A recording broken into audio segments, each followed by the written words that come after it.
E aí, conversadores e conversadoras de elevador, sejam muito bem-vindos, sejam muito bem-vindas a mais um episódio aqui do canal Conversa de Elevador, esse espaço criado especialmente para você que atua no segmento de elevadores. E aqui a gente desvenda todos os segredos comerciais das empresas que atuam na manutenção, na modernização e na venda de equipamentos de transporte vertical. E hoje eu vou responder uma pergunta que, na verdade, vai gerar uma série de episódios aqui para o canal. Vocês sabem que eu adoro fazer série, porque daí a gente segue uma sequência e a gente vai esclarecendo aos poucos a dúvida e a gente vai criando aí um processo, um procedimento dentro da sua empresa. E a pergunta tem a ver com atendimento a cliente. Como que a gente implementa uma área, e uma área pode ser uma área de uma pessoa, de atendimento ao cliente nas empresas de elevador, principalmente em empresas pequenas. Ficou interessado? Olha, preparei um conteúdo bem legal para você. Mas antes da gente seguir, gostaria de agradecer a Infolev, minha parceira aqui no canal desde o comecinho, que permite que eu esteja aqui semanalmente para poder esclarecer as suas dúvidas. E, gente, semana que vem tem palestra online e gratuita, no dia 29. Então, se você não se inscreveu ainda, corre lá, se inscreve, não deixa para a última hora, porque a gente tem mais um tema bem interessante, que é as atuações, as responsabilidades do consultor comercial nas empresas de elevador. Bora, vamos lá falar sobre como implementar uma área de atendimento ao cliente nas empresas de elevador? Vem comigo!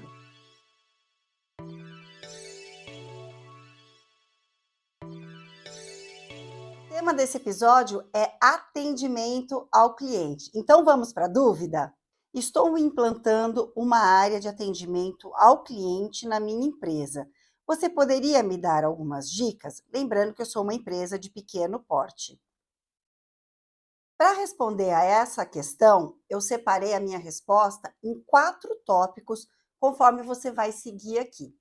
O primeiro tópico tem a ver com as responsabilidades dessa área de atendimento ao cliente, e eu já vou te explicar. Numa empresa grande, você pode ter uma área específica de atendimento ao cliente, que ela é mais direcionada para reclamações, quando o fluxo normal da empresa não está funcionando. Mas nesse caso, como empresa de pequeno porte, eu entendi que essa área de atendimento ao cliente é aquela porta de entrada, é aquele telefone, ou aquele WhatsApp, ou aquele e-mail que o cliente começa a sua interação com a empresa. Então, o primeiro ponto é a gente definir quais são as responsabilidades, quais áreas que podem estarem associadas a esse departamento de atendimento ao cliente. Eu fiz aqui uma listinha que eu acho que na sua empresa você deve ter essas atividades. A primeira, abertura de chamado, negociação de pequenas peças e componentes, dúvidas contratuais, necessidade de envio de boletos, questionamento sobre algum valor de algumas peças, ou se ela realmente foi implantada ou não, agendamento de preventiva ou de algum serviço adicional. Por que eu fiz essa listinha? Para você perceber que quando a gente fala de atendimento ao cliente, nós não estamos falando unicamente de vendas, nós estamos falando de toda a empresa. Então, antes de você chamar nessa área de atendimento ao cliente, é muito importante definir quais são as responsabilidades dessa área. A partir do momento que você definiu as responsabilidades dessa área, é que você vai conseguir ter uma ideia melhor se essas funções elas podem, por exemplo, ser executadas por uma única pessoa ou se você vai precisar de uma área maior. No caso dessa pessoa que me fez a pergunta, a empresa dela conta com 2 pessoas, uma de atendimento geral e uma outra mais focada na área comercial. A partir do momento que você definiu as responsabilidades, vai ser necessário que você defina um fluxo de informações para cada uma dessas áreas.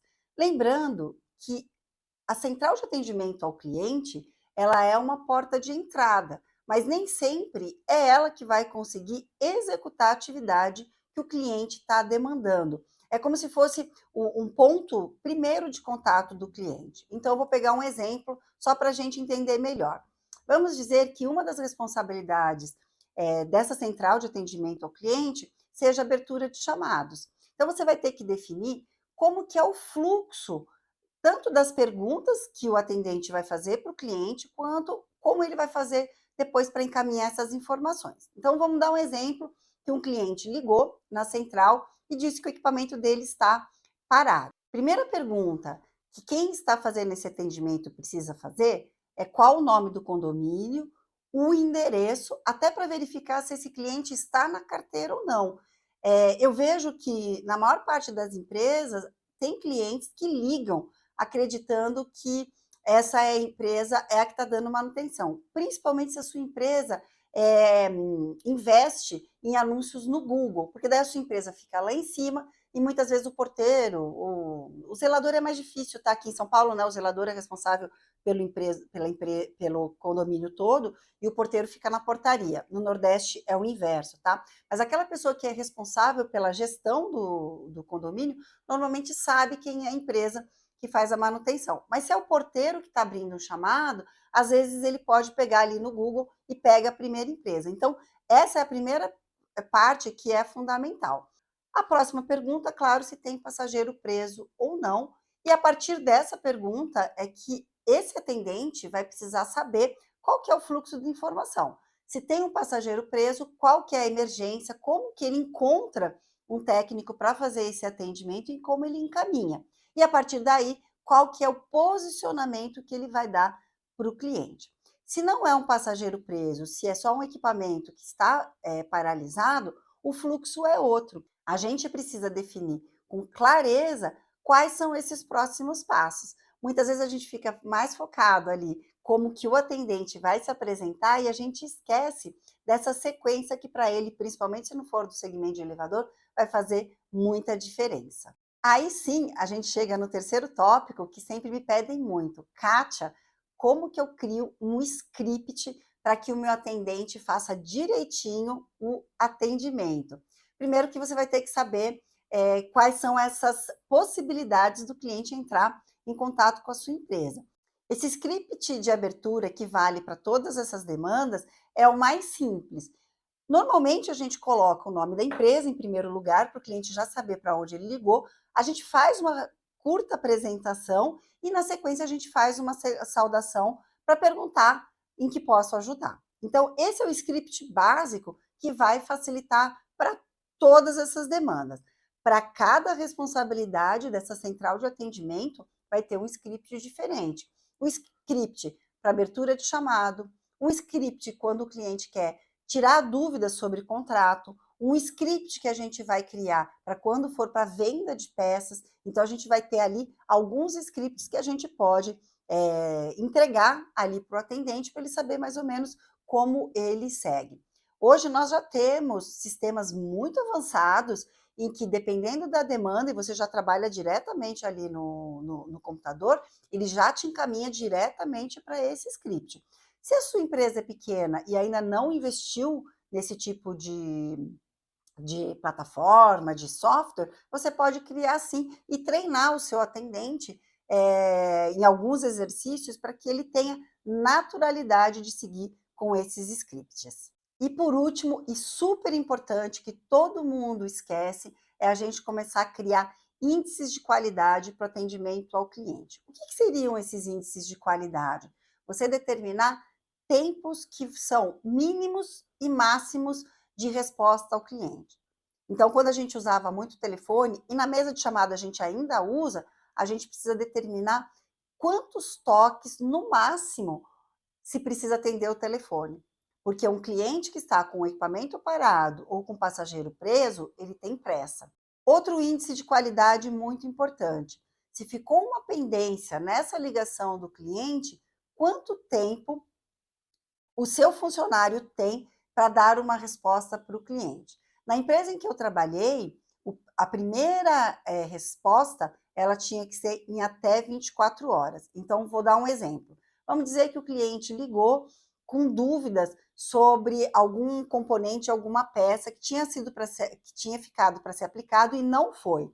O atendente fala para o cliente que ele tem o prazo de até tanto tempo para responder sobre essa questão.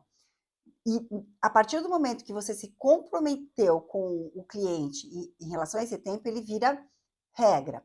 E muito importante, nem sempre o atendente vai ter a resposta final dentro desse prazo pré-estabelecido, mas ele precisa sim fazer um contato com o cliente para colocá-lo a par das informações que até aquele momento ele tem. E é aí que entra o ponto da senioridade, da experiência do atendimento ao cliente. É muito importante que essa pessoa que faz o atendimento ao cliente tenha experiência e maturidade para flexibilizar o script dentro do padrão necessário. Então, vou te dar o exemplo. Vamos dizer que nós temos 24 horas para dar o primeiro retorno para o cliente.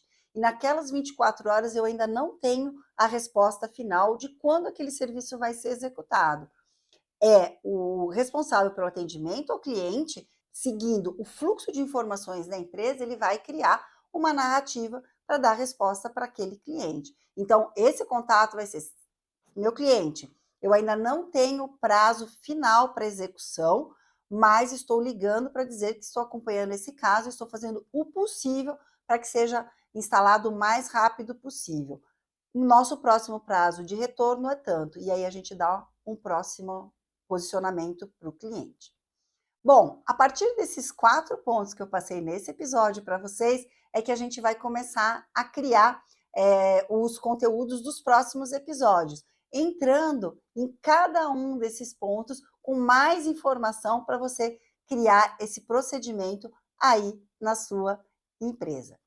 Espero que eu tenha ajudado. Acredito sim que a partir desses 4 pontos, quem tem experiência já consegue criar alguma coisa aí na sua empresa, mas conta comigo para que a gente possa esclarecer mais esses itens aí importantíssimos de atendimento ao cliente. Recadinhos finais. Não deixe de me seguir nas redes sociais, Kátia Treviso ou Kátia Treviso _elevador. Me segue no Spotify, você consegue me ver e ouvir no Spotify e também se inscrever no canal no YouTube. E não esquece, né, gente? Dá aquela curtida, fazer aquela interação, porque daí me ajuda muito aqui no canal. É isso aí, e vejo vocês na próxima semana. Tchau, tchau!